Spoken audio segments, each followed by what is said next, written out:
Good morning दोस्तों। BA लाजमी semester 1। ਆਓ ਜਾਣਦੇ ਹਾਂ ਕਹਾਣੀ ਬਾਰੇ। ਕਹਾਣੀ ਸਾਹਿਤ ਦਾ ਇੱਕ ਖਾਸ ਰੂਪ ਹੈ। ਕਹਾਣੀ ਆਪਸ ਵਿੱਚ ਜੁੜੀਆਂ ਘਟਨਾਵਾਂ ਤੇ ਪਰਿਸਥਿਤੀਆਂ ਨੂੰ ਭਾਸ਼ਾ, ਬਿੰਬਾਵਲੀ, ਹਾਵਾਂ ਭਾਵਾਂ, ਪ੍ਰਦਰਸ਼ਨ, ਸੰਗੀਤ ਜਾਂ ਕਿਸੇ ਵੀ ਸੰਚਾਰ ਸਾਧਨ ਦੁਆਰਾ ਬਿਆਨ ਕਰਨ ਦਾ ਨਾਂ ਹੈ। ਤੁਸੀਂ ਕਿਸੇ ਵੀ ਗੱਲ, ਚੀਜ਼ ਬਾਰੇ ਆਪਣੀ ਕਹਾਣੀ ਸੁਣਾ ਸਕਦੇ ਹੋ ਅਤੇ ਉਸ ਵਿਚਲੀਆਂ ਘਟਨਾਵਾਂ ਅਸਲ ਜਾਂ ਕਾਲਪਨਿਕ ਕਿਸੇ ਵੀ ਤਰ੍ਹਾਂ ਦੀਆਂ ਹੋ ਸਕਦੀਆਂ ਹਨ ਅਤੇ ਇਸ ਲਈ ਗਲਪੀ ਜਾਂ ਗੈਰ ਗਲਪੀ ਕਿਸੇ ਵੀ ਵਿਸ਼ੇ, ਰਚਨਾ ਪੱਧਤੀ ਜਾਂ ਸ਼ੈਲੀ ਦੀ ਵਰਤੋਂ ਕੀਤੀ ਜਾ ਸਕਦੀ ਹੈ। ਕਹਾਣੀ ਹਰ ਚੀਜ਼ ਤੇ ਹਰ ਸਮੇਂ, ਭੂਤ, ਵਰਤਮਾਨ ਅਤੇ ਭਵਿੱਖ ਨਾਲ ਸੰਬੰਧਿਤ ਮਿਲ ਜਾਂਦੀ ਹੈ। ਜਦੋਂ ਤੁਸੀਂ ਕਿਸੇ ਨੂੰ ਕਿਸੇ ਪ੍ਰਕਾਰ ਦੀ ਲੜੀਬੱਧ ਘਟਨਾਵਾਂ ਦੀ ਲੜੀ ਸੁਣਾ ਰਹੇ ਹੁੰਦੇ ਹੋ ਤਾਂ ਉਹ ਇੱਕ ਤੁਸੀਂ ਕਹਾਣੀ ਸੁਣਾ ਰਹੇ ਹੁੰਦੇ ਹੋ, ਭਾਵੇਂ ਉਸ ਦਾ ਸੰਬੰਧ ਕਿਸੇ ਵੀ ਵਿਸ਼ੇ ਜਾਂ ਸਮੇਂ ਨਾਲ ਹੋਵੇ। ਇਸ ਪ੍ਰਕਾਰ ਕਹਾਣੀ ਦੀ ਮਨੁੱਖੀ ਜੀਵਨ ਦੇ ਵਿੱਚ ਭਾਰੀ ਮਹੱਤਤਾ ਹੈ ਅਤੇ ਇਹ ਪੁਰਾਤਨ ਸਮੇਂ ਤੋਂ ਹੀ ਮਨੁੱਖੀ ਜੀਵਨ ਦੀ ਮੰਗ ਬਣ ਰਹੀ ਹੈ। ਕਹਾਣੀਆਂ ਸਾਹਿਤ ਦੇ ਹਰ ਪੱਖ ਨਾਲ ਸੰਬੰਧਿਤ ਹੋਣ ਤੋਂ ਇਲਾਵਾ ਇਹ ਰਚਨਾਤਮਕਤਾ ਦੀ ਬੁਨਿਆਦ ਹਨ ਅਤੇ ਸਾਡੇ ਜੀਵਨ ਦੇ ਹਰ ਕਾਰਜ ਦਾ ਅੰਗ ਬਣੀਆਂ ਹੋਈਆਂ ਹਨ। ਭਾਵੇਂ ਅਸੀਂ ਦਿਲ ਪਰਚਾਵਾ ਕਰੀਏ, ਰਿਕਾਰਡਿੰਗ ਕਰੀਏ ਜਾਂ ਕੋਈ ਰਿਪੋਰਟ ਤਿਆਰ ਕਰੀਏ, ਇਸ ਕਰਕੇ ਕਹਾਣੀ ਮੌਖਿਕ, ਲਿਖਤੀ, ਅਖਬਾਰੀ, TV, ਫਿਲਮ, ਰੇਡੀਓ, ਕੋਮਲ ਕਲਾਵਾਂ, ਰੰਗਮੰਚ ਅਤੇ ਸੰਗੀਤ ਆਦਿ ਸਾਧਨਾਂ ਰਾਹੀਂ ਇੱਕ ਦੂਜੇ ਨਾਲ ਸਾਂਝੀਆਂ ਕੀਤੀਆਂ ਜਾਂਦੀਆਂ ਹਨ। ਰਿਪੀਟ, ਇਸ ਕਰਕੇ ਕਹਾਣੀਆਂ ਮੌਖਿਕ, ਲਿਖਤੀ, ਅਖਬਾਰੀ, TV, ਫਿਲਮ, ਰੇਡੀਓ, ਕੋਮਲ ਕਲਾਵਾਂ, ਰੰਗਮੰਚ ਅਤੇ ਸੰਗੀਤ ਆਦਿ ਸਾਧਨਾਂ ਰਾਹੀਂ ਇੱਕ ਦੂਜੇ ਨਾਲ ਸਾਂਝੀਆਂ ਕੀਤੀਆਂ ਜਾਂਦੀਆਂ ਹਨ। ਕਹਾਣੀ ਮਨੁੱਖ ਦੇ ਧਰਤੀ ਉੱਤੇ ਵਿਚਰਨ ਦੇ ਹਜ਼ਾਰਾਂ ਸਾਲ ਪਹਿਲਾਂ ਦੇ ਸਮੇਂ ਤੋਂ ਮਨੁੱਖੀ ਸੱਭਿਆਚਾਰ ਅਤੇ ਸਮਾਜ ਦਾ ਹਿੱਸਾ ਬਣੀਆਂ ਹੋਈਆਂ ਹਨ। ਇਹ ਭੂਤਕਾਲ ਤੋਂ ਵਰਤਮਾਨ ਸਮੇਂ ਤੱਕ ਹਰ ਸੱਭਿਆਚਾਰ, ਧਰਮ, ਜਾਤੀ, ਖੇਤਰ ਅਤੇ ਭਾਸ਼ਾ ਦੇ ਵਿੱਚ ਮੌਜੂਦ ਦਿਖਾਈ ਦਿੰਦੀਆਂ ਹਨ। ਅਸੀਂ ਕਹਿ ਸਕਦੇ ਹਾਂ ਕਿ ਮਨੁੱਖੀ ਜ਼ਿੰਦਗੀ ਕਦੇ ਵੀ ਨਾ ਖਤਮ ਹੋਣ ਵਾਲੀ ਕਹਾਣੀਆਂ ਦੀ ਇੱਕ ਸੰਗ੍ਰਹਿ ਹੈ। ਸਾਡੀ ਜ਼ਿੰਦਗੀ ਦੇ ਹਰ ਹਿੱਸੇ ਵਿੱਚ ਕਹਾਣੀ ਸਮਾਈ ਰਹਿੰਦੀ ਹੈ। ਇਹ ਆਕਾਰ ਵਿੱਚ ਮਿੰਨੀ, ਨਿੱਕੀ ਜਾਂ ਲੰਮੀ ਹੋ ਸਕਦੀ ਹੈ। ਇਹ ਨਾਵਲ ਜਾਂ ਨਾਵਲੈਟ ਦਾ ਰੂਪ ਵੀ ਧਾਰ ਲੈਂਦੀ ਹੈ ਅਤੇ ਵਾਰਾਂ ਅਤੇ ਮਹਾਂਕਾਵਾਂ ਦਾ ਵੀ। ਕਹਾਣੀ ਦੇ ਕਈ ਪ੍ਰਕਾਰ ਨੇ। ਦੇਖੋ, ਮਿੰਨੀ ਕਹਾਣੀ, ਨਿੱਕੀ ਕਹਾਣੀ ਜਾਂ ਲੰਮੀ ਕਹਾਣੀ। ਇਸ ਤੋਂ ਬਿਨਾਂ ਨਾਵਲ ਜਾਂ ਨਾਵਲੈਟ ਵੀ ਕਿਸੇ ਕਹਾਣੀ ਨੂੰ ਹੀ ਸਾਡੇ ਸਾਹਮਣੇ ਰੱਖਦੇ ਹਨ। ਵਾਰਾਂ ਅਤੇ ਮਹਾਂਕਾਵ ਉਹ ਵੀ ਕਿਸੇ ਇਤਿਹਾਸਿਕ ਘਟਨਾਵਾਂ ਦੀ ਸ਼੍ਰੰਖਲਾ ਨੂੰ ਸਾਡੇ ਸਾਹਮਣੇ ਪੇਸ਼ ਕਰਦੇ ਹਨ। ਇਹ ਕਾਲਪਨਿਕ ਵੀ ਹੁੰਦੀਆਂ ਹਨ ਅਤੇ ਯਥਾਰਥਕ ਵੀ। ਸਾਡੇ ਲਿਖਤੀ ਸਾਹਿਤ ਵਿੱਚ ਇਹਨਾਂ ਦੇ ਪ੍ਰਵੇਸ਼ ਤੋਂ ਪਹਿਲਾਂ ਇਹ ਮੌਖਿਕ ਲੋਕ ਸਾਹਿਤ ਦਾ ਅੰਗ ਰਹੀਆਂ ਹਨ ਅਤੇ ਇਹ ਬਾਤਾਂ ਦੇ ਰੂਪ ਵਿੱਚ ਸਾਡੇ ਸੱਭਿਆਚਾਰ ਦਾ ਮਹੱਤਵਪੂਰਨ ਅੰਗ ਬਣੀਆਂ ਰਹੀਆਂ ਹਨ, ਜਿਨ੍ਹਾਂ ਦੀਆਂ ਕਿਸਮਾਂ ਅਤੇ ਵਿਸ਼ੇ ਬਹੁ-ਭਾਂਤੀ ਹਨ। ਪੰਜਾਬੀ ਲਿਖਤੀ ਸਾਹਿਤ ਵਿੱਚ ਇਹ ਪਹਿਲਾਂ ਕਵਿਤਾ ਵਿੱਚ, ਕਿੱਸਿਆਂ, ਵਾਰਾਂ, ਜੰਗਨਾਮਿਆਂ ਵਿੱਚ ਮੌਜੂਦ ਚੱਲਦੀ ਆਈ ਹੈ, ਪਰ 20ਵੀਂ ਸਦੀ ਵਿੱਚ ਇਸ ਨੇ ਵਾਰਤਕ ਦਾ ਗਲਪ ਰੂਪ ਧਾਰਿਆ। ਬੇਸ਼ੱਕ ਇਕਾਂਗੀ, ਨਾਟਕ ਅਤੇ ਨਾਵਲ ਵੀ ਕਹਾਣੀ ਹੀ ਬਿਆਨ ਕਰਦੇ ਹਨ, ਪਰੰਤੂ ਗਲਪ ਸਾਹਿਤ ਵਿੱਚ ਨਿੱਕੀ ਕਹਾਣੀ ਨੂੰ ਸਾਹਿਤ ਦਾ ਕਲਾਮਈ ਰੂਪ ਮੰਨਿਆ ਗਿਆ ਹੈ, ਜਿਸ ਦੇ ਪਿੱਛੋਂ ਦੋ ਹੋਰ ਰੂਪ ਲੰਮੀ ਕਹਾਣੀ ਅਤੇ ਮਿੰਨੀ ਕਹਾਣੀ ਵਿਕਸਿਤ ਹੋਏ। ਇਸ ਦੀ ਪਰਿਭਾਸ਼ਾ ਹੇਠ ਲਿਖੇ ਸ਼ਬਦਾਂ ਵਿੱਚ ਕੀਤੀ ਜਾ ਸਕਦੀ ਹੈ।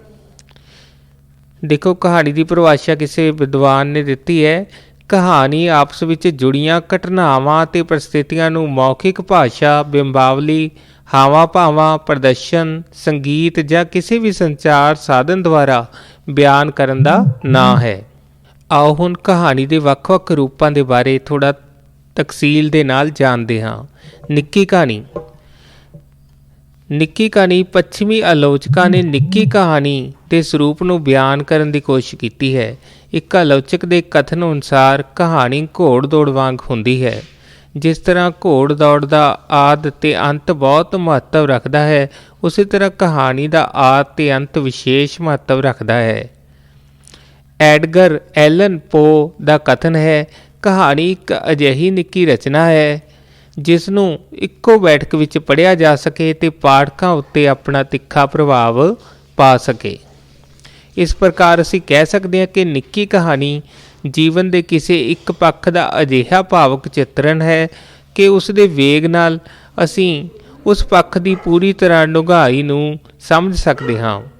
ਨਿੱਕੀ ਕਹਾਣੀ ਦੇ ਗੁਣ ਜਾਂ ਕਹਿ ਲਓ ਤੱਤ, ਇਹਦੇ ਵਿੱਚ ਕੀ ਤੱਤ ਨੇ ਜਾਂ ਗੁਣ ਨੇ ਉਹਨਾਂ ਬਾਰੇ ਗੱਲ ਕਰਦੇ ਹਾਂ।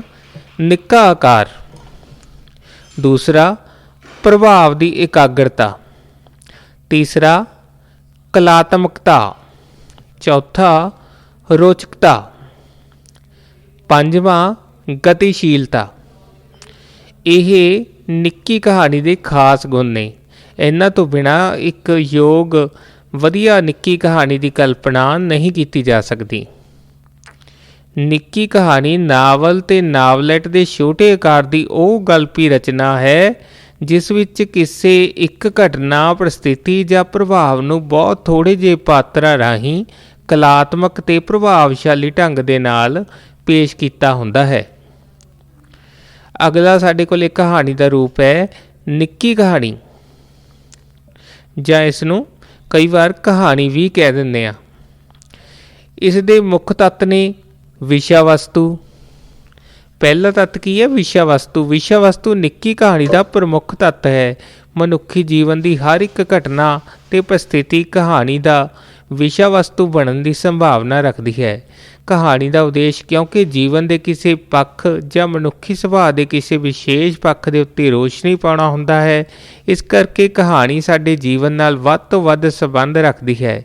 ਇਸ ਲਈ ਕਹਾਣੀ ਵਿੱਚ ਲਗਭਗ ਹਰ ਪ੍ਰਕਾਰ ਦੇ ਵਿਸ਼ੇ ਨੂੰ ਛੋਹਿਆ ਜਾ ਸਕਦਾ ਹੈ, ਪਰ ਇਸ ਦਾ ਮਤਲਬ ਇਹ ਨਹੀਂ ਕਿ ਜੀਵਨ ਦੇ ਅਰਥਹੀਨ ਛਿਨਾਂ ਦਾ ਵੀ ਵਰਣਨ ਕੀਤਾ ਜਾ ਸਕਦਾ ਹੈ। ਕਹਾਣੀ ਵਿੱਚ ਰੋਚਕਤਾ ਅਤੇ ਪ੍ਰਭਾਵਸ਼ੀਲਤਾ ਦਾ ਹੋਣਾ ਜ਼ਰੂਰੀ ਹੈ। ਇਸ ਤੋਂ ਬਿਨਾਂ ਹੋਰ ਨਿੱਕੀ ਕਹਾਣੀ ਦੇ ਤੱਤ ਹਨ ਕਥਾਨਕ। ਤੀਸਰਾ ਇਹਦਾ ਮੁੱਖ ਤੱਤ ਹੈ ਚਰਿੱਤਰ ਚਿੱਤਰਨ। ਤੇ ਚੌਥਾ ਇਹਦਾ ਤੱਤ ਹੈ ਵਾਰਤਾਲਾਪ। ਪੰਜਵਾਂ ਇਹਦਾ ਖਾਸ ਤੱਤ ਹੈ ਭਾਸ਼ਾ ਤੇ ਸ਼ੈਲੀ। ਛੇਵਾਂ ਇਹਦਾ ਇੱਕ ਖਾਸ ਤੱਤ ਹੈ ਉਦੇਸ਼। ਕਿਸੇ ਸਾਰਥਕ ਉਦੇਸ਼ ਤੋਂ ਬਿਨਾਂ ਕਹਾਣੀ ਨੂੰ ਅਸੀਂ ਅਰਥਹੀਨ ਕਹਿ ਸਕਦੇ ਹਾਂ। ਇਸ ਤੋਂ ਬਿਨਾਂ ਇੱਕ ਹੋਰ ਕਹਾਣੀ ਦਾ ਰੂਪ ਹੈ ਲੰਮੀ ਕਹਾਣੀ। ਲੰਮੀ ਕਹਾਣੀ ਇਹ ਸਾਹਿਤ ਦਾ ਬਹੁਤ ਹੀ ਪੁਰਾਣਾ ਰੂਪ ਹੈ। ਧਾਰਮਿਕ ਕਥਾਵਾਂ ਇਸ ਦੀਆਂ ਉਦਾਹਰਨ ਹਨ। ਅਜੋਕੇ ਸਮੇਂ ਦੇ ਵਿੱਚ ਲੰਮੀ ਕਹਾਣੀ ਦਾ ਸਭ ਤੋਂ ਪ੍ਰਸਿੱਧ ਰੂਪ ਭੇਦ ਹੈ। ਅਜੋਕੇ ਸਮੇਂ ਵਿੱਚ ਲੰਮੀ ਕਹਾਣੀ ਸਭ ਤੋਂ ਪ੍ਰਸਿੱਧ ਰੂਪ ਭੇਦ ਹੈ। ਸ਼ਾਇਦ ਇਸ ਦਾ ਕਾਰਨ ਹੈ ਇਸ ਨਵੇਂ ਰੂਪ ਵਿੱਚ ਵਿਆਪਕ ਪੱਧਰ 'ਤੇ ਲਿਖਿਆ ਜਾਣਾ ਹੈ। ਪੰਜਾਬੀ ਸਾਹਿਤਕ ਅਤੇ ਅਕਾਦਮਿਕ ਖੇਤਰ ਵਿੱਚ ਲੰਮੀ ਕਹਾਣੀ ਬਾਰੇ ਕੋਈ ਪ੍ਰਮਾਣਿਤ ਧਾਰਨਾ ਪ੍ਰਾਪਤ ਨਹੀਂ ਹੁੰਦੀ, ਪਰ ਪੰਜਾਬੀ ਯੂਨੀਵਰਸਿਟੀ ਦੁਆਰਾ ਪ੍ਰਕਾਸ਼ਿਤ ਸਾਹਿਤ ਕੋਸ਼ ਵਿੱਚ ਐਡਗਰ ਐਲਨ ਪੋ ਅਨੁਸਾਰ ਨਿੱਕੀ ਕਹਾਣੀ ਦਾ ਸ਼ਾਬਦਿਕ ਆਕਾਰ 2500 ਸ਼ਬਦਾਂ ਤੋਂ 10,000 ਸ਼ਬਦਾਂ ਤੱਕ ਫੈਲਿਆ ਹੋ ਸਕਦਾ ਹੈ। ਇਸ ਦੇ ਮੁਕਾਬਲੇ ਲੰਮੀ ਕਹਾਣੀ ਦਾ ਆਕਾਰ 10,000 ਸ਼ਬਦਾਂ ਤੋਂ ਵਧੇਰੇ ਮੰਨਿਆ ਗਿਆ ਹੈ।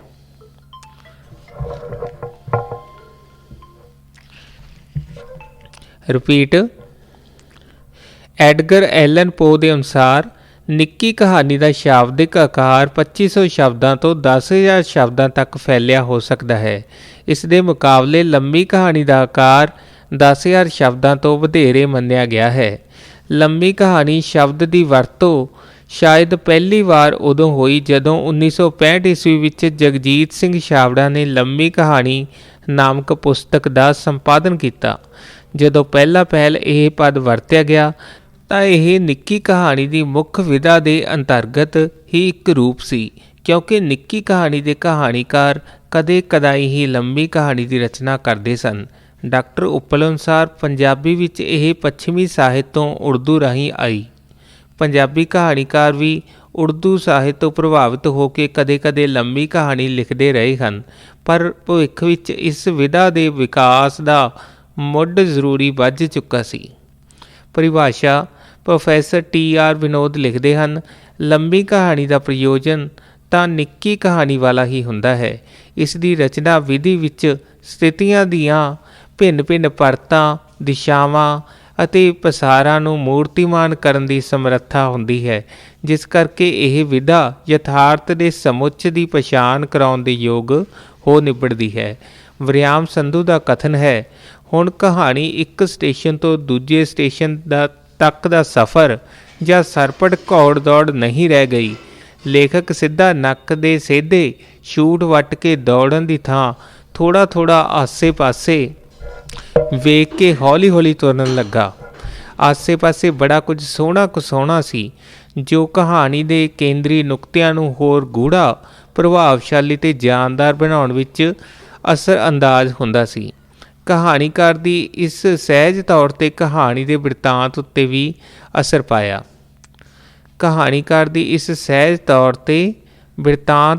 ਅਸਰ ਪਾਇਆ। ਲੇਖਕ ਹੁਣ ਕਹਾਣੀ ਪਾਉਣ ਦੀ ਥਾਂ ਕਹਾਣੀ ਵਿਖਾਉਣ ਲੱਗਾ। ਇਸ ਤੋਂ ਸਪਸ਼ਟ ਹੁੰਦਾ ਹੈ ਕਿ ਲੰਮੀ ਕਹਾਣੀ ਸੁਭਾਅ ਵਜੋਂ ਜਟਲ ਅਤੇ ਖੁੱਲ੍ਹੇ ਸਰੂਪ ਵਾਲੀ ਹੁੰਦੀ ਹੈ ਤੇ ਬਹੁ ਪਰਤੀ ਤੇ ਬਹੁ ਪਸਾਰੀ ਹੋਣ ਕਰਕੇ ਇਸ ਦੀ ਸਮਰੱਥਾ ਵੱਧ ਜਾਂਦੀ ਹੈ। ਇਸ ਤਰ੍ਹਾਂ ਸ਼੍ਰੋਮਣੀ ਸਥਾਨ ਪ੍ਰਾਪਤ ਕਰਨ ਦੀ ਹੱਕਦਾਰ ਬਣ ਜਾਂਦੀ ਹੈ। ਇਸ ਦੀ ਪਰਿਭਾਸ਼ਾ ਅਸੀਂ ਹੇਠ ਲਿਖੇ ਸ਼ਬਦਾਂ ਵਿੱਚ ਕਰ ਸਕਦੇ ਹਾਂ।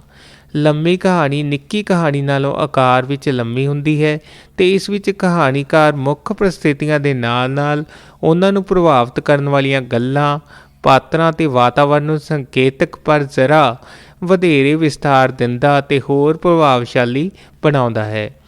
ਲੰਮੀ ਕਹਾਣੀ ਦੇ ਤੱਤ। ਪਹਿਲਾ ਇਸ ਦਾ ਤੱਤ ਹੈ ਵਿਸ਼ਾ ਵਸਤੂ। ਦੂਜਾ ਕਥਾਨਕ, ਜਿਸ ਨੂੰ ਪਲਾਟ ਜਾਂ ਗੋਂਦ ਵੀ ਕਹਿੰਦੇ ਹਨ। ਲੰਮੀ ਕਹਾਣੀ ਦਾ ਆਕਾਰ 10,000 ਸ਼ਬਦਾਂ ਜਾਂ ਉਸ ਤੋਂ ਵੱਧ ਹੋਣ ਕਰਕੇ ਪ੍ਰਸਥਿਤੀਆਂ ਦੀ ਬਹੁਤਾਤ ਹੁੰਦੀ ਹੈ ਜਾਂ ਤਣਾਅ ਦੀ ਵਿਆਖਿਆ ਕਰਦੀਆਂ ਇਹ ਨਜ਼ਰ ਆਉਂਦੀਆਂ ਹਨ। ਉਹਨਾਂ ਰਾਹੀਂ ਹੀ ਜੀਵਨ ਦੇ ਮਨੁੱਖੀ ਵਿਹਾਰ ਕਾਰਜ ਦੀਆਂ ਪਰਤਾਂ ਉੱਘੜ ਕੇ ਸਾਹਮਣੇ ਆਉਂਦੀਆਂ ਹਨ। ਇਸ ਵਿੱਚ ਜੀਵਨ ਨਾਲ ਸੰਬੰਧਿਤ ਕਿਸੇ ਪੱਖ ਨੂੰ ਵੀ ਛੋਹਿਆ ਜਾ ਸਕਦਾ ਹੈ। ਕਹਾਣੀ ਦੇ ਕਥਾਨਕ ਵਿੱਚ ਰੋਚਕਤਾ, ਤਣਾਅ ਤੇ ਸਿਖਰ ਦਾ ਹੋਣਾ ਬਹੁਤ ਜ਼ਰੂਰੀ ਹੈ।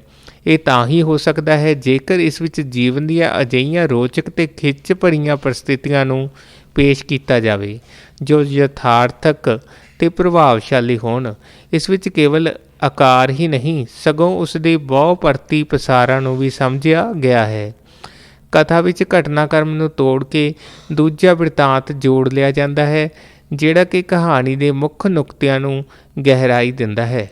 ਨੰਬਰ 3, ਚਰਿੱਤਰ ਚਿੱਤਰਨ। ਲੰਮੀ ਕਹਾਣੀ ਵਿੱਚ ਪਾਤਰਾਂ ਦੀ ਗਿਣਤੀ ਨਿਸ਼ਚਿਤ ਤਾਂ ਨਹੀਂ, ਪਰ ਕਹਾਣੀ ਦੇ ਸੰਚਾਰ ਦਾ ਮੁੱਖ ਤੱਤ ਹੁੰਦੇ ਹਨ। ਇਹ ਪਾਤਰ ਸਧਾਰਨ ਵਿਅਕਤੀ ਹੀ ਹੁੰਦੇ ਹਨ। ਅਜੋਕੇ ਸਮੇਂ ਤੰਗੀਆਂ ਤੁਰਸ਼ੀਆਂ ਮਨੋਭਾਵਨਾਵਾਂ ਨਾਲ ਜੂਝਦੇ ਪਾਤਰਾਂ ਨੂੰ ਬੜੀ ਯਥਾਰਥਕ ਤੇ ਮਨੋਵਿਗਿਆਨਿਕ ਸੂਝ ਨਾਲ ਬੜੇ ਸਜੀਵ ਰੂਪ ਵਿੱਚ ਪੇਸ਼ ਕੀਤਾ ਜਾਂਦਾ ਹੈ। ਇਹ ਪਾਤਰ ਮਨੁੱਖੀ ਸੁਭਾਅ ਦੀ ਜਟਿਲਤਾ ਅਤੇ ਇਸ ਨੂੰ ਉਪਜਾਉਣ ਵਾਲੇ ਸਮਾਜਿਕ ਵਰਤਾਰੇ ਵਿੱਚ ਵਿਚਰ ਰਹੇ ਹੁੰਦੇ ਹਨ। ਕਹਾਣੀਕਾਰ ਪਾਤਰਾਂ ਦਾ ਚਿੱਤਰਨ ਵੱਖ-ਵੱਖ ਵਿਧੀਆਂ ਰਾਹੀਂ ਕਰਦਾ ਹੈ। ਪਾਤਰਾਂ ਦੇ ਰਾਹੀਂ ਹੀ ਕਹਾਣੀ ਵਿੱਚ ਯਥਾਰਥਕ ਤੇ ਸਜੀਵਤਾ ਸੰਭਵ ਹੁੰਦੀ ਹੈ। ਚੌਥਾ ਇਹਦਾ ਤੱਤ ਹੈ ਨਿੱਕੀ ਕਹਾਣੀ ਦਾ ਵਾਰਤਾਲਾਪ।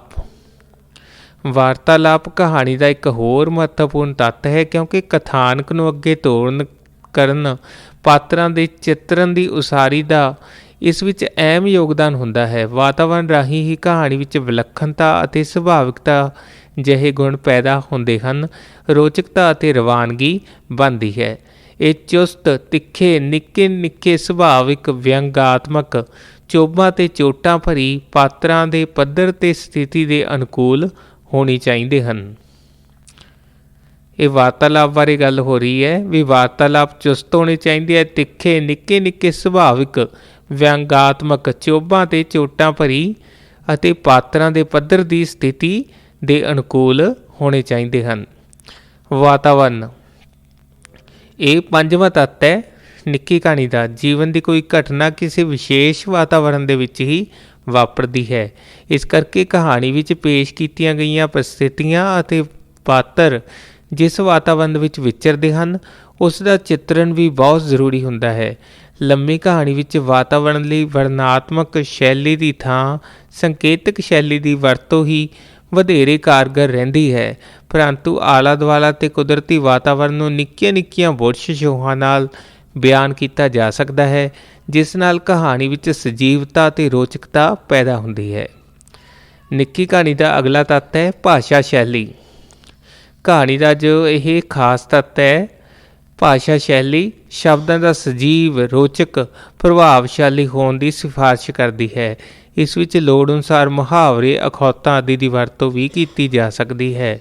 ਭਾਸ਼ਾ ਜ਼ਿਆਦਾਤਰ ਟਕਸਾਲੀ ਜਾਂ ਕੇਂਦਰੀ ਪੰਜਾਬੀ ਹੀ ਵਰਤੀ ਜਾਂਦੀ ਹੈ। ਸ਼ੈਲੀ ਕਹਾਣੀਕਾਰ ਦੀਆਂ ਰੁਚੀਆਂ ਅਤੇ ਤਜਰਬੇ ਨਾਲ ਭਰਪੂਰ ਹੁੰਦੀ ਹੈ ਅਤੇ ਲੋੜ ਮੁਤਾਬਕ ਬਿਰਤਾਂਤਕ ਜਾਂ ਕਥਾਤਮਕ ਸ਼ੈਲੀ ਦੀ ਵਰਤੋਂ ਵਧੇਰੇ ਕੀਤੀ ਜਾਂਦੀ ਹੈ। ਕਿਧਰੇ ਕਿਧਰੇ ਉਸ ਵਿੱਚ ਨਾਟਕੀ ਅੰਸ਼ ਵੀ ਸਮੋ ਜਾਂਦਾ ਹੈ। ਅਗਲਾ 7ਵਾਂ ਇਹਦਾ ਉਦੇਸ਼ ਹੈ, ਤੱਤ ਜੋ ਹੈ ਮੇਨ ਉਦੇਸ਼। ਕੋਈ ਨਾ ਕੋਈ ਗੋਲ ਇਸ ਦਾ ਜ਼ਰੂਰ ਹੋਣਾ ਚਾਹੀਦਾ ਹੈ। ਹਰ ਰਚਨਾ ਦਾ ਕੋਈ ਨਾ ਕੋਈ ਉਦੇਸ਼ ਜ਼ਰੂਰ ਹੁੰਦਾ ਹੈ, ਜਿਸ ਸਦਕਾ ਉਹ ਪ੍ਰਭਾਵਸ਼ਾਲੀ ਬਣਦੀ ਹੈ ਅਤੇ ਪ੍ਰੇਰਨਾ ਦਾ ਕਾਰਨ ਬਣਦੀ ਹੈ। ਉਦੇਸ਼ਹੀਨ ਰਚਨਾ ਸਾਹਿਤ ਹੋ ਹੀ ਨਹੀਂ ਸਕਦੀ। ਇਸ ਲਈ ਕਹਾਣੀ ਦਾ ਮੰਤਵ ਮਨੁੱਖੀ ਜੀਵਨ ਦੇ ਵਲਵਲਿਆਂ ਨੂੰ ਪੇਸ਼ ਕਰਨਾ ਅਤੇ ਜੀਵਨ ਦੀ ਨਵੀਂ ਵਿਆਖਿਆ ਅਤੇ ਸੰਭਾਵਨਾਵਾਂ ਨੂੰ ਉਜਾਗਰ ਕਰਨਾ ਹੁੰਦਾ ਹੈ। ਉਪਰੋਕਤ ਵਿਚਾਰ ਦੇ ਆਧਾਰ 'ਤੇ ਅਸੀਂ ਕਹਿ ਸਕਦੇ ਹਾਂ ਕਿ ਲੰਮੀ ਕਹਾਣੀ ਦੀ ਹੋਂਦ ਇਹਨਾਂ ਸਾਰੇ ਤੱਤਾਂ ਦੇ ਸੁਮੇਲ ਦੇ ਨਾਲ ਹੀ ਨਿਸ਼ਚਿਤ ਹੁੰਦੀ ਹੈ। ਜੇਕਰ ਸਾਰੇ ਤੱਤ ਸੁਚੱਜੇ ਤਰੀਕੇ ਨਾਲ ਜੁੜੇ ਹੋਣ ਤਾਂ ਇਹ ਉੱਤਮ ਰਚਨਾ ਹੋ ਨਿਬੜਦੀ ਹੈ। ਲੰਮੀ ਕਹਾਣੀ, ਪੰਜਾਬੀ ਲੰਮੀ ਕਹਾਣੀ। ਪੰਜਾਬੀ ਵਿੱਚ ਬਹੁਤ ਸਾਰੇ ਲੇਖਕਾਂ ਨੇ ਲੰਮੀ ਕਹਾਣੀ ਦੀ ਰਚਨਾ ਕੀਤੀ ਹੈ, ਜਿਵੇਂ ਵਰਿਆਮ ਸੰਧੂ, ਅਤਰਜੀਤ, ਮੋਹਨ ਭੰਡਾਰੀ, ਪ੍ਰੇਮ ਪ੍ਰਕਾਸ਼, ਰਘੁਵੀਰ ਢੰਡ, ਜਰਨੈਲ ਸਿੰਘ, ਅਮਨਪਾਲ ਸਾਰਾ ਅਤੇ ਬਲਵਿੰਦਰ ਸਿੰਘ ਗਰੇਵਾਲ ਆਦਿ। ਕੀਮਤੀ ਸਮਾਂ ਦੇਣ ਵਾਸਤੇ ਤੁਹਾਡਾ ਧੰਨਵਾਦ। ਇਸ ਤੋਂ ਬਿਨਾਂ ਕਹਾਣੀ ਦਾ ਇੱਕ ਹੋਰ ਰੂਪ ਹੈ ਮਿੰਨੀ ਕਹਾਣੀ। ਆਧੁਨਿਕ ਸਾਹਿਤ ਵਿੱਚ ਮਿੰਨੀ ਕਹਾਣੀ ਇੱਕ ਪ੍ਰਮੁੱਖ ਸਾਹਿਤ ਰੂਪ ਦੇ ਵਿੱਚ ਸਾਹਮਣੇ ਆਈ ਹੈ, ਜਿਸ ਦਾ ਸੁਤੰਤਰ ਵਿਧਾ ਵਜੋਂ ਵਿਕਾਸ ਹੋ ਰਿਹਾ ਹੈ। ਅਜੋਕੇ ਸਮੇਂ ਦੀ ਤੇਜ਼ ਰਫ਼ਤਾਰ ਜ਼ਿੰਦਗੀ ਅਤੇ ਸਮੇਂ ਦੀ ਘਾਟ ਕਾਰਨ ਆਮ ਪਾਠਕ ਇਸ ਵੱਲ ਵੱਧ ਆਕਰਸ਼ਿਤ ਹੋ ਰਹੇ ਹਨ, ਜਿਸ ਦੇ ਸਦਕਾ ਇਸ ਦੀ ਹਰਮਨ ਪਿਆਰਤਾ ਲਗਾਤਾਰ ਵੱਧ ਰਹੀ ਹੈ। 20ਵੀਂ ਸਦੀ ਦੇ 7ਵੇਂ ਦਹਾਕੇ ਦੇ ਨੇੜੇ ਤੇੜੇ ਇਹ ਆਪਣੀ ਸੁਤੰਤਰ ਹੋਂਦ ਵਜੋਂ ਉੱਭਰਦੀ ਹੈ। ਮਿੰਨੀ ਸ਼ਬਦ ਦਾ ਪੰਜਾਬੀ ਅਨੁਵਾਦ ਹੈ ਕਤਰਾ, ਬੂੰਦ ਜਾਂ ਤੁਪਕਾ ਆਦਿ, ਪਰ ਇਹ ਅਰਥ ਮਿੰਨੀ ਸ਼ਬਦ ਦਾ ਧਰਾਤਲ ਨਹੀਂ ਬਣਦੇ ਜਾਪਦੇ।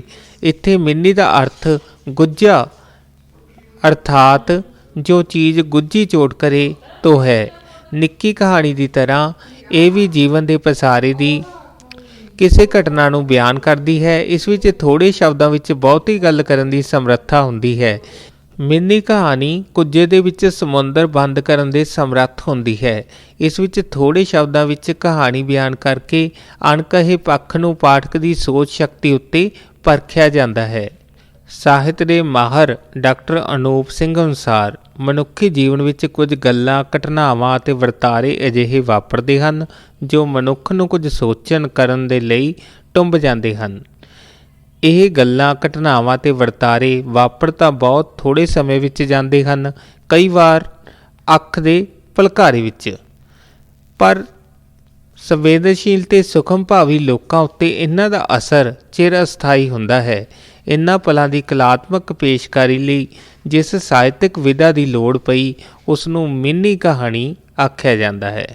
ਰਿਪੀਟ, ਡਾਕਟਰ ਅਨੂਪ ਸਿੰਘ ਅਨੁਸਾਰ ਮਨੁੱਖੀ ਜੀਵਨ ਵਿੱਚ ਕੁਝ ਗੱਲਾਂ, ਘਟਨਾਵਾਂ ਅਤੇ ਵਰਤਾਰੇ ਅਜਿਹੇ ਵਾਪਰਦੇ ਹਨ ਜੋ ਮਨੁੱਖ ਨੂੰ ਕੁਝ ਸੋਚਣ ਕਰਨ ਲਈ ਟੁੰਬ ਜਾਂਦੇ ਹਨ। ਇਹ ਗੱਲਾਂ, ਘਟਨਾਵਾਂ ਅਤੇ ਵਰਤਾਰੇ ਵਾਪਰ ਤਾਂ ਬਹੁਤ ਹੀ ਥੋੜ੍ਹੇ ਸਮੇਂ ਵਿੱਚ ਜਾਂਦੇ ਹਨ, ਪਰ ਸੰਵੇਦਨਸ਼ੀਲ ਅਤੇ ਸੂਖਮ ਭਾਵੀ ਲੋਕਾਂ ਉੱਤੇ ਇਹਨਾਂ ਦਾ ਅਸਰ ਚਿਰ ਸਥਾਈ ਹੁੰਦਾ ਹੈ। ਇਹਨਾਂ ਪਲਾਂ ਦੀ ਕਲਾਤਮਕ ਪੇਸ਼ਕਾਰੀ ਲਈ ਜਿਸ ਸਾਹਿਤਕ ਵਿਧਾ ਦੀ ਲੋੜ ਪਈ ਉਸ ਨੂੰ ਮਿੰਨੀ ਕਹਾਣੀ ਆਖਿਆ ਗਿਆ ਹੈ। ਜੋਗਿੰਦਰ ਸਿੰਘ ਜੀ ਦੇ ਅਨੁਸਾਰ ਮਿੰਨੀ ਕਹਾਣੀ ਆਪਣੇ ਉੱਤਮ ਰੂਪ ਵਿੱਚ ਵਡੱਪਨ ਦਾ ਸੰਖੇਪਣ ਹੈ। ਜੋਗਿੰਦਰ ਸਿੰਘ ਜੀ ਅਨੁਸਾਰ ਮਿੰਨੀ ਕਹਾਣੀ ਆਪਣੇ ਉੱਤਮ ਰੂਪ ਵਿੱਚ ਵਡੱਪਨ ਦਾ ਸੰਖੇਪਣ ਹੈ, ਵਿਰਾਟ ਦਾ ਵਾਮਨ ਰੂਪ ਹੈ। ਇਸ ਦਾ ਵਡੱਪਨ ਆਕਾਰ ਵਿੱਚ ਨਹੀਂ, ਸੰਜੀਦਗੀ ਵਿੱਚ ਹੈ। ਆਕਾਰ ਵਿੱਚ ਮਿੰਨੀ ਕਹਾਣੀ ਦੀ ਬਣਤਰ ਲਤੀਫੇ ਵਰਗੀ ਹੋਵੇਗੀ, ਜਿਸ ਵਿੱਚ ਤੰਜ ਵੀ ਹੋ ਸਕਦਾ ਹੈ ਪਰ ਜ਼ਰੂਰੀ ਨਹੀਂ। ਇਸ ਤਰ੍ਹਾਂ ਅਸੀਂ ਕਹਿ ਸਕਦੇ ਹਾਂ ਕਿ ਮਿੰਨੀ ਕਹਾਣੀ ਜੀਵਨ ਜਾਂ ਜਗਤ ਦੇ ਕਿਸੇ ਇਕਹਿਰੇ ਪੱਖ ਦਾ ਭਾਵਕ ਚਿੱਤਰਨ ਹੈ, ਜਿਸ ਅਨੁਸਾਰ ਉਸ ਪੱਖ ਦੀ ਡੂੰਘਾਈ ਨੂੰ ਸਮਝਿਆ ਜਾ ਸਕਦਾ ਹੈ। ਇਸ ਦੀ ਪਰਿਭਾਸ਼ਾ ਅਸੀਂ ਅੱਗੇ ਲਿਖੇ ਸ਼ਬਦਾਂ ਵਿੱਚ ਕਰ ਸਕਦੇ ਹਾਂ। ਮਿੰਨੀ ਕਹਾਣੀ ਬਹੁਤ ਹੀ ਛੋਟੇ ਆਕਾਰ ਦੀ ਗਲਪ ਰਚਨਾ ਹੁੰਦੀ ਹੈ, ਜਿਸ ਵਿੱਚ ਕਿਸੇ ਝਟਪਟ ਵਾਪਰੀ ਸੰਵੇਦਨਸ਼ੀਲ ਘਟਨਾ, ਵਰਤਾਰੇ, ਗੱਲ ਜਾਂ ਪਾਤਰ ਦੇ ਵਿਹਾਰ ਦੀ ਸੂਖਮ, ਰੋਚਕ ਤੇ ਭਾਵਾਂ ਨੂੰ ਟੁੰਬਣ ਵਾਲੀ ਲਿਸ਼ਕਾਰੇ ਮਾਤਰ ਬਿੰਬ ਰੂਪੀ ਪੇਸ਼ਕਾਰੀ ਹੁੰਦੀ ਹੈ। ਮਿੰਨੀ ਕਹਾਣੀ ਦੇ ਗੁਣ ਸੰਖੇਪਤਾ ਅਤੇ ਸੰਜਮਤਾ ਮਿੰਨੀ ਕਹਾਣੀ ਦੇ ਵਿਸ਼ੇਸ਼ ਗੁਣ ਹਨ। ਕਹਿਣ ਦਾ ਢੰਗ ਸੂਖਮਤਾ ਭਰਪੂਰ ਹੁੰਦਾ ਹੈ। ਇਹ ਸਧਾਰਨ ਲੱਗਦੀ ਘਟਨਾ ਨੂੰ ਵਿਸ਼ੇਸ਼ ਅਰਥ ਪ੍ਰਦਾਨ ਕਰਦੀ ਹੈ ਅਤੇ ਮਨੁੱਖੀ ਸੋਚ ਨੂੰ ਟੁੰਬਦੀ ਹੋਈ ਬੌਧਿਕ ਕਸਵੱਟੀ 'ਤੇ ਪਰਖਦੀ ਹੈ। ਮਿੰਨੀ ਕਹਾਣੀ ਦੇ ਮੁੱਖ ਤੱਤ: ਨੰਬਰ 1 ਵਿਸ਼ਾ ਵਸਤੂ, ਨੰਬਰ 2 ਪਲਾਟ, ਨੰਬਰ 3 ਚਰਿੱਤਰ ਚਿੱਤਰਨ, ਨੰਬਰ 4 ਵਾਰਤਾਲਾਪ, ਨੰਬਰ 5 ਭਾਸ਼ਾ ਤੇ ਸ਼ੈਲੀ, ਨੰਬਰ 6 ਉਦੇਸ਼। ਉਪਰੋਕਤ ਚਰਚਾ ਦੇ ਆਧਾਰ 'ਤੇ ਅਸੀਂ ਕਹਿ ਸਕਦੇ ਹਾਂ ਕਿ ਸਫਲ ਮਿੰਨੀ ਕਹਾਣੀ ਲਈ ਇਹਨਾਂ ਸਾਰੇ ਤੱਤਾਂ ਦਾ ਹੋਣਾ ਲਾਜ਼ਮੀ ਹੈ। ਚਾਹੇ ਮਿੰਨੀ ਕਹਾਣੀ ਵਿੱਚ ਘਟਨਾ ਜਾਂ ਵਿਸ਼ਾ ਮੁੱਖ ਤੱਤ ਹੁੰਦੇ ਹਨ, ਬਾਕੀ ਗੌਣ ਤੱਤ ਹਨ, ਪਰ ਇਹ ਕਹਾਣੀ ਦੀ ਸਫਲਤਾ ਦਾ ਆਧਾਰ ਬਣਦੇ ਹਨ। ਪੰਜਾਬੀ ਮਿੰਨੀ ਮਿੰਨੀ ਕਹਾਣੀ ਦੇ ਅਨੇਕਾਂ ਲੇਖਕ ਹਨ। ਸੁਰਿੰਦਰ ਕੈਲੇ, ਡਾਕਟਰ ਸ਼ਿਆਮ ਸੁੰਦਰ ਦੀਪਤੀ, ਸ਼ਿਆਮ ਸੁੰਦਰ ਅਗਰਵਾਲ, ਬਿਕਰਮਜੀਤ ਨੂਰ, ਧਰਮਪਾਲ ਸਾਹਿਲ, ਹਰਪ੍ਰੀਤ ਰਾਣਾ, ਸੁਧੀਰ ਦੇ ਨਾਂ ਵੀ ਵਿਸ਼ੇਸ਼ ਤੌਰ 'ਤੇ ਵਰਣਨਯੋਗ ਹਨ। ਇਸ ਤੋਂ ਇਲਾਵਾ ਸਤਵੰਤ ਕੈਂਥ, ਜਸਵੀਰ ਰਾਣਾ, ਸੁਭਾਸ਼ ਨੀਰਵ, ਡਾਕਟਰ ਅਸ਼ੋਕ ਭਾਟੀਆ, ਡਾਕਟਰ ਮਹਿਤਾਬ ਉਲ ਦੀਨ, ਹਰਭਗਵਾਨ ਸ਼ਰਮਾ, ਰੋਸ਼ਨ ਫਲਵੀ, ਨਿਰੰਜਨ ਬੋਹਾ, ਹਰਭਜਨ ਸਿੰਘ ਖੇਮਕਰਨੀ, ਦਰਸ਼ਨ ਜੋਗਾ, ਸਤਪਾਲ ਖੁੱਲਰ, ਡਾਕਟਰ ਬਲਦੇਵ ਸਿੰਘ ਖਹਿਰਾ ਆਦਿ ਨੇ ਵੀ ਮਿੰਨੀ ਕਹਾਣੀ ਦੇ ਵਿਕਾਸ ਵਿੱਚ ਭਰਪੂਰ ਯੋਗਦਾਨ ਪਾਇਆ ਅਤੇ ਪਾ ਰਹੇ ਹਨ। ਧੰਨਵਾਦ।